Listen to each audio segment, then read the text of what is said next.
Welcome to Broadway Corner with Ashley Ha, where you can hear your favorite performers talk about how they got started, their careers, and everything in between. Make sure to follow me on Instagram and Spotify at Broadway Corner with Ashley Ha, and on my main Broadway account at Broadway_Corner on Instagram, TikTok, and YouTube. Thank you so much for listening. I hope you enjoy. Hi everyone, welcome back to Broadway Corner with Ashley Ha. I am so happy you are here, and today we are talking to someone who is currently starring as Eponine on the Les Mis tour. It is Jaedynn Latter. Hi Jaedynn, how are you today? Ashley, how's it going? I'm great. How are you? Good. Summer is officially kicked off, which means that it's hot everywhere. Mm-hmm. But, Mm-hmm. we're just chilling and it's the summertime and I'm so Yeah. excited to be talking to you today. Yeah, no, I get that about the summertime. I'm in Boston right now, so we are experiencing that humidity for Oh yeah, sure. But yeah. definitely no. I spent my last summer in Boston. Just Mm-hmm. it gets really humid. But hopefully Boston is being kind to you. But a little bit about Jaedynn before we start is Jaedynn is a Filipina-American actress from Huntington Beach, California, who graduated from the Baldwin Wallace Music Theatre program in the spring of 2025, and she's currently playing Eponine on the national tour of Les Mis. And Jaedynn is also a self-produced music artist, and her debut album was released in October of 2024. And her new single, Guilty Pleasure, is out now on every major platform. Go straight. It's just so nice to meet you and talk to you. But how are you doing today? I'm doing great. We're kicking off our second week in Boston, which also happens to be our second to last week of performances. So Les Mis, the US tour, is officially ending on June 28th. And it's very bittersweet, and we're all having a lovely time, but I think we're all very sad to see it go. So. Yeah, no, I mean, I feel like just a staple in every musical theater person's life. Hmm. And for this to just be coming to a close must be so bittersweet, especially since it is probably just like the dream for most people on the tour. Yeah. Um, Hmm. so can't wait to dive into all of it. But before we get into the Les Mis and the music of it all, can you just talk about your background, kind of where you went to school, where you grew up, and how you discovered theater? Yeah, so I grew up in Southern California, Huntington Beach specifically, and my parents were always very interested in the arts and musical theater. I come from a long line of actresses on my dad's side who did it throughout college and regionally even. But I think I've taken the torch the furthest, which makes my family very proud. But my parents themselves are not performers. They just appreciate the art. And I started acting at my local Boys and Girls Club actually, and I learned how to dance there. I took, was doing a bunch of their like kids community theater shows, and that's kind of how I got involved in that. And I was around 7, I think, at the time. My first show was Annie, of Oh my course, gosh. as is typical. But yeah, and then I did a lot of hobbies throughout my childhood. I kind of did everything. I was on the debate team and science club, and like I thought I wanted to go to Harvard and then be in the FBI, and like I it wasn't until the pandemic hit and it was time to actually start auditioning for colleges that I was like, "Oh, maybe I want to do the hobby that I've always done and like wasn't just a fad or a phase to me." And so that's how I was like, "Okay, I'm going to take a chance on myself and actually pursue theater." And I ended up going to Baldwin Wallace in Berea, Ohio. It's about half an hour outside of Cleveland. And yeah, I graduated in 2025 with a degree in music theater, and it was lovely. And then I moved to New York, and then 3 months later, booked this job. So it's really been go, go, go. And I've been so grateful that it has been. But yeah, that's just a little bit about my journey up to this point. Yeah, you've had, I guess, for most BM or BFA kids, like kind of the dream path of just getting into something immediately, which is so Mm-hmm. obviously makes a lot of sense because you're so impressive and so talented. But with people coming in now, I am currently a junior, just became a senior, I guess, at Boston Conservatory, Woo! musical theater, and so yeah, Boston is where I spend a lot of time now. Mm-hmm. But with so many people, coming into this intensive journey, what advice do you have for all the kids who are either starting their college journey or maybe coming to an end? I think college, while it's a place to really find yourself, I think you find yourself influenced by a lot of the things that your friends or even your professors say. And I think managing to stay true to yourself is going to be like the biggest challenge and sometimes a hardship when going through college. And I would say also to take everything as a learning experience. There's a lot of like projects in college where you do, or like little like concerts or shindigs that don't seem that important, but I'm telling you, you can literally learn from anything that comes your way, any class, any, anything that even seems irrelevant. It is relevant in some way if you let it be. Yeah. And I think there's just always things you can learn from. And I also think college is so hard, especially in a musical theater or theatrical environment. And I think insecurity can seep through in a lot of different ways. And so I would just say, keep looking forward, don't look side to side, and just like keep doing you and be proud of the work that you are putting into your own career and your own, like, how you fit into this industry. And I think that'll take people very far. Yeah, I think so too. It is such a distracting environment, I think, to be around so many different, voices and people who are all wanting the same thing. But, if you kind of just focus on you and what you want, only good things can come from that. So Hmm. I think that's perfect advice. And talking about Les Mis, that you said you booked it 3 months after moving to New York. How did that come about? To audition Gosh. for one of these humongous shows that everybody knows, and to play a Yeah. role every musical theater girl sings that song. Um, just how did I that come know. and how did you get involved?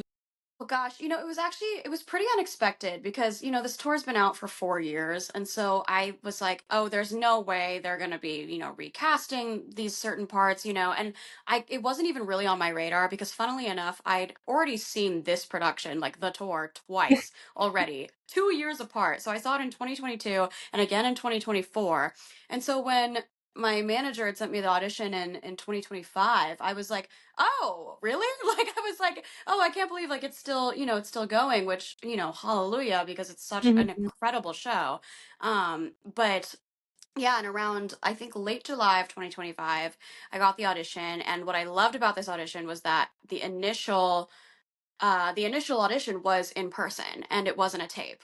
And I was like, yes, like, yay, finally, we have an in person audition right off the bat. And I mean, I think it's very fitting for this show because, you gotta, the vocals of it are so commanding. And Mhm. um, I couldn't imagine have been having to put that on tape. I am so grateful that I got to like be in the room and just like sing in this like basically empty studio in New York. Mhm. Um, but yeah, the process was very quick. I went in a total, I think, of 3 times. I had my initial audition, came back a week later, and then 2 days later, they were like, "Do you want to do a chemistry sing?" And yeah, and then we ended up going on this job together, and it's been so crazy. But yeah, it was really a whirlwind. I think the whole process was really wrapped up in about 2 weeks. Oh my gosh. And Yeah. for musical theater, that doesn't really happen. Usually you hear like either you've gone in 10 times or it's been Hmm. this months or like rarely it happens. Hmm. So, oh my goodness, that's quite an experience. Wow. But with Les Mis being something that, again, is such a staple in every theater kid's mind, like, was this a show that you've always loved? And what's your favorite moment in it, if you can Yeah. choose? Oh gosh. Well, yes, it's always been in my life because like I said, my parents are big theater fans and my dad like his era was like the 80s mega musicals. Like he loves those and like doesn't know much after that. But like, like that's his decade. So, I remember we had the original Broadway cast on CD and we would play it in the car on the way to my grandparents' house when I was little, and we would just listen to it every Sunday basically, and we'd laugh along to Master of the House. My dad always loves that like cheeky gritty humor, so that was like his favorite song. And I always grew up loving it, knowing that like I really resonated with Eponine in a lot of ways and that I just loved this show and the music. But honestly, like I think my favorite moment in the show, I there's this line that Valjean sings, "Another story must begin," and it's right before the first time you hear the like da da da da da da da. We call them the magic notes, and it's at the top of at the end of the day, like the end of the prologue into at the end of the day is probably my favorite moment in the whole show because it's so tense and then it just resolves so beautifully, and those notes get me every time. And yeah, it's such a beautiful moment that I almost even got it as a tattoo. I almost got that lyric tattooed, and then didn't end up getting it. But that's how much I loved that moment of the show because I think it was just quite the culmination of like, okay, there's all this, this like tragedy that happened in Valjean's life, and he's making the choice to redeem himself, and like there is this like release and light at the end of the tunnel, and like things will move on, and I just always found that so moving. And Mm. yeah, so I think that's my favorite moment of the show. But I Yeah. also love Stars is probably my favorite song. Mhm. I think it's the prettiest. I feel like there's just too many. It's hard to make Mhm. any person choose whether or not you're in the show or not. Um, you know, going back to like childhood, I like a recent memory I just remembered was that we would watch like the concert version at my in my Mhm. house, like Leia Salonga Mhm. from like, Yes. and that was like a memory I forgot I had of just like hearing that, Uh-huh. the blueprint, Leia Salonga. The blueprint, truly. Ugh. As a Filipina, what does it mean to you to be following in the footsteps of such icons such as Leia Salonga and Eva Noblezada and Yeah, many? I mean, Leia and Eva are so, like, they are pillars of how I view my artistry, especially because they were so, um, like, they were such bulldozers in the sense that, they're just incredible artists and brought so much representation, especially to the Filipino community. And I have always admired everything they've done, especially because they can literally sing everyone off the planet. And I just also think there's something so beautiful and deep about, seeing somebody that looks like you on that stage. And even like the girls that have come up to me at the stage door, like I think Filipinos have like a sixth sense of like where the others are. And so like these girls will come up to me at the stage door and I'm like, "You're Filipino, aren't you?" But it's like really heartwarming. And like if I could have been around to see either of them in this role, I really I couldn't have imagined a better way to immerse myself in their artistry. Um but I think, oh my gosh, my backdrop is just falling over. Sorry, it's like More nice, self-tape you're all setup good. land over here. Okay, I think we're good. Um I think it's a way of like taking what they've done but also putting my spin on it that has been really transformative. And like while I love every like people that have come to see the show being like, you remind me so much of Leia, you remind me so much of Eva, it's really beautiful being able to like incorporate how they've transformed this world and putting the Jaden spin on it. And so I think it's been honestly a real blessing to like be part of this incredible like legendary lineup of people who have played this role. Hmm. No, it is so incredible. And not having seen it maybe in person as a kid, but now you get to be that person and Hmm. inspiring all this younger generation of people who, will see you and then know that they can do it. And I think, I'm not Filipino, but I'm Taiwanese, and I think Asian Americans in general, we all share a very similar mindset. Yes. Like Yeah. to make things better for the generation after us, just because we know what it's like to not always see ourselves. But then Hmm. do, it's like it's life changing and just Yeah. incredible. Um, Hmm. I'm just when I saw that you were the one playing the role, I was like, oh my God, another Asian American in the role! Like, thank goodness. Uh, Hmm. 'Cause, who's gonna be belting out those notes? And on my own, of course, it's gonna be a Filipina. Hey, you said it, not me. But That is true. Um, yeah, like, is that your favorite song in the show, or is there another one that you maybe sing yourself? Because I know you said Stars was one of your favorite, maybe to hear. ooh, I really love At the End of the Day.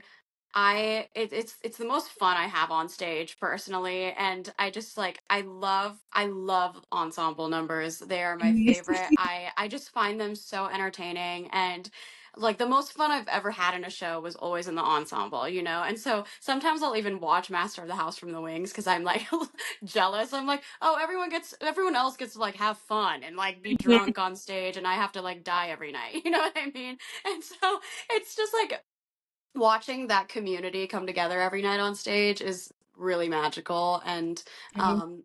I'm very grateful to be playing Eponine, but there is a part of me that like wants so badly to just like be on stage with everybody at the same time. Yeah. You know, maybe you just like throw on a cloak, just go out, make sure no one sees Yeah, you. yeah, a wig. We've got many a wig. I'm The sure I could stage make it work. managers would be totally okay with that. Uh, and again, playing such an iconic character, like how did you begin to put your own spin on it, and how did you approach her just from the very beginning?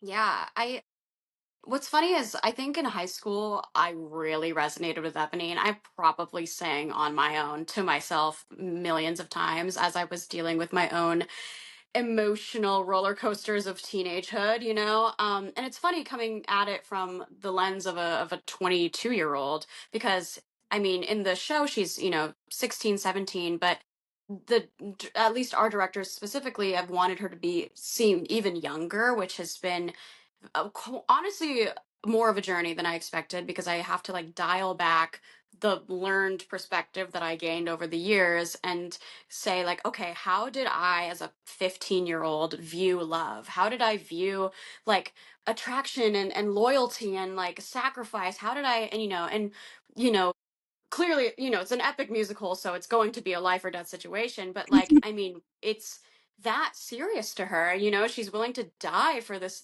boy, and um, I think it's been very weirdly cathartic, like tapping into that like really black and white innocence of it all and not having the morally gray or like having the the self conflict, but just really like this is how I feel and this is what I'm going to do about it.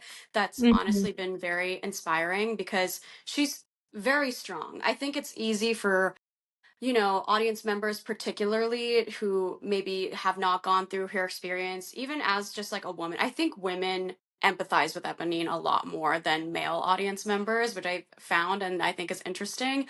Um, and, I hear a lot of male audience members come up to me and they say, Ebony never really did like a whole lot for me. And I'm like, how could she not? Because she's like every woman ever, like when they were like 16. But I think it's easy for a lot of audience members to dismiss her as like this like lovesick puppy, but she's not that at all. And she's unbelievably courageous. She stands up to her abusive parents in the name of love. She dies in the name of love. And I think tapping into that has been empowering, truly. Yeah. Oh my God. Just again, seeing it from that almost kid-like perspective, I think is something that I never really thought about with the character. Hmm. I mean, I haven't seen the show in years, unfortunately, but it's Sure. like, you hear, you just see so many people do it, but to have a Hmm. new, fresh kind of take on it, I think to keep it fresh after all those years and why it endears so much is really interesting. And so thank you so much for sharing that. And Yeah. as someone who doesn't just perform, but you also do write and have been putting out your own music, how has that influenced your artistry as well?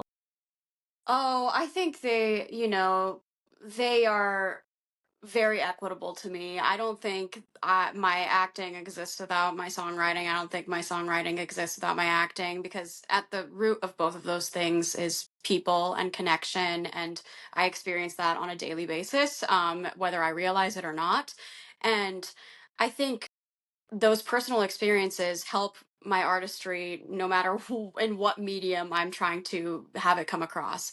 And I'm always of the belief that the more you like have done with your life, the better of an actor you will become, and the more you experience, the more, unfortunately, the more pain you go through. Not that I think it's necessary for us to draw from our pain in order to put on a great show, but having something to relate to will always like read better.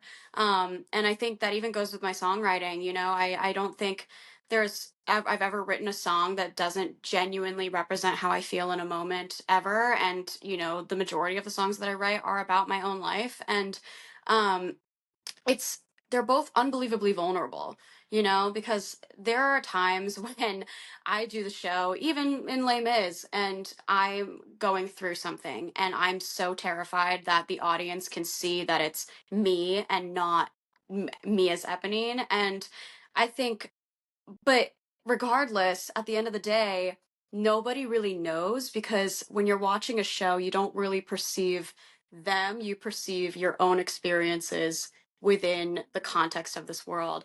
And I also found that in songwriting, when I started advertising my music, and people would, write to me and say, oh, I know this probably isn't about that, but like this song reminds me of like my mother and I fully wrote it about, a romantic relationship or like something like that. And it's just interesting to see how impersonal it actually is, and how, even though it's vulnerable and scary, how necessary it is to just put it all on the line. And so I think both acting and songwriting have influenced myself completely in very equitable parts. And I am very grateful that I get to tap into both of those every day. Yeah, no, that's so beautiful. Again, with the thing you said about someone else seeing themselves in maybe your music or even just in your performance in Les Mis, it's like theater is so, we always talk about theater being subjective and being like such an individual experience, but I think we forget about that sometimes until maybe Hmm. someone literally comes up to you and says it. But Right. it is such a core like thing of like, just wanting people to feel seen again. Yeah. And again and just wanting for them to be able to heal, maybe heal a part of themselves that Hmm. to be touched in a certain way. And so, yeah, that's so beautiful. But talking about acting as being more of the personal, I think is really interesting because sometimes with, theater school or whatever, you're like, oh, I need to transform. I need to be so different Hmm. from myself. Hmm. But I think sometimes you play a role and you're like, no, this is exactly who I am. Yeah. Um, or you just sing a song and you're like, I am not playing a character. This is Right. exactly just who Right. this is just me. Yeah. And so doing some research, I saw that you did sing a mashup of I Dreamed a Oh. Dream and the movie in my mind for your senior recital. And as something where recitals are very much, again, like you're not just playing characters, you're definitely embodying yourself and who you want to be in the world. And about a little more than a year later, which is crazy from your graduation, what does it mean to, I guess, have manifested that dream? It truly does feel like I manifested it. It was really, it's crazy that because, I didn't necessarily think that, not that Saigon and Les Mis aren't relevant right now, but like you don't see a lot of productions of them. Like it's not like they were returning to Broadway. And so, they just happened to be shows that I loved. And that was like also the entirety of my recital. It wasn't necessarily things that were like current and like, put me in this show right now. Like I want to show that I can do this show right now. But I just tried to like approach my recital from a place of pure enjoyment and what felt really true to me. And so that's why I ended up doing that mashup, which is crazy. But I think it's really surreal, honestly, thinking about the fact that that dream had manifested so honestly quickly. I definitely had so much imposter syndrome going into this job, because there are some really, really like veteran seasoned people just in this company who have also just been doing Les Mis, not even just for 4 years, but some have been doing it since 2017, 2014, and so it's like, you walk into a literal legacy and people that have seen almost every iteration of this show since, a decade ago, which is insane. And I feel really lucky that I get to perform alongside people who are bringing that experience into it, but who are also so willing to learn as well, despite the fact that they've been doing it for so long. And so I think I've just felt very blessed to have that dream manifest with specifically the company that I am doing it with, which is incredible. Yeah, to have that be your first job and probably learning so much about just like stamina in a role, Mhm. playing it for, I guess, about a year It's a lot. I mean, when you're a kid, you do like 2 or 3 weeks of a show. You're like, I could do this forever, and then you actually Yes. do it forever. And you're like, wait a Mhm. minute, this is a lot. But learning how to take care of yourself in that way, and I'm sure the people, in your company have been so probably helpful in that of being like, we've done Mhm. this for so long. Maybe almost 2 years at this point, which is Exactly. They're so like they're like, "Come here, child. I'll take you underneath my wing." It's truly yeah. that. Yeah. Yeah, no, and I'm sure it's like people who can mentor you and just be the people that you need in your first humongous job of what I'm sure is going to be such an incredible career. Thank you. But go Les Mis, it's Yes. always been so constant, and I think it's amazing how much it has grown. I mean, to see Hmm. even someone like Leia get to play three different characters in the same show, it's like Gosh, isn't that wild? Yeah. Crazy. possibilities are endless now. It's like who knows where Right. Jaden will be in the future with this show too. Woo! Uh, but not talking about just Les Mis, but do you have like a dream role for you that is just either an idea of something that has been written before or something that you've been dying Ugh. to play forever? I mean, like dying to play since I was also a teenager would be Kim in Saigon. Um, I I'm praying that I get to do that before I age out of it, but we shall see. But one thing what I've really been thinking about lately is Dot in Sunday. And I just think she's like the perfect blend of those incredibly real emotions and that like fantastical zany, and which I also love tapping into. Like, what was funny was that when I was a kid, I always pictured myself as a Madame Thenardier. I never really thought I was gonna play Eponine. I was like, if I'm gonna do Les Mis, like I'm gonna be Madame T. And I'm sure one day it'll cross my desk again. But yeah, I love those really absurd, like comedic, zany parts. They are always so fun to play. And especially after coming off of 9 months of the French Revolution, like I would love to, tap into something like that again. So I think Dot and Sunday would probably be like my number one right now. Yeah, with the London revival coming out, you're like, oh, this is gonna be Mhm. everything again, and I'm sure it's gonna get I into all know. the I um, know. I'm so ready for the Sunday Renaissance to like sweep musical theater nation. I really am. because it's always like you ask real musical theater people what their favorite Sondheim show is, and you're like, that's the one that Well, everyone's yeah. always talking about, but maybe isn't the most widespread. So yeah, Sunday Hmm. Revolution, let's come on, let's go. And what do you hope that audiences take from Les Mis after so many years of it being, a musical? Yeah, I mean, what's funny is that there are so many generations that come to see our show every night, and a lot of them are like diehard fans, no matter if they're 14 or if they're literally 65. Like, some people will say, I saw the original Broadway production, and other people are like, I have been dying to see Les Mis, but I've been such a fan. And there are the kids that like dress up as entourage, like at the stage door, and it's so precious. It is so, so precious. But I think what anyone can walk away from Les Mis is knowing that anything is possible, that, you are in control of your life, and it's maybe not so much its destiny, but like you are capable of redemption and love and even just questioning your own school of thought. I think there are many Javers in the audience that don't know that they're Javers and who might have to like question their own sense of what is right and wrong and what is moral and what, you know, I think it's also such a timely piece. It's a timely piece because injustices never go away. Speaking, even on the political side of things, like it everyone can watch that show and realize that it's applicable, unfortunately, to how the state of the world is today and how it was 40 years ago. And I think the show is a real call to action, whether it's to fight for the love that you want or whether it's to redeem yourself from, maybe the mistakes you've made in the past, or whether it's to question whether a decision you made was right or wrong.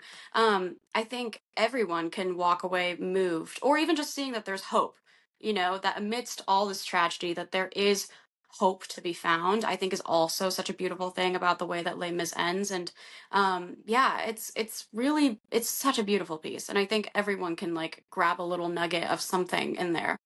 Hmm.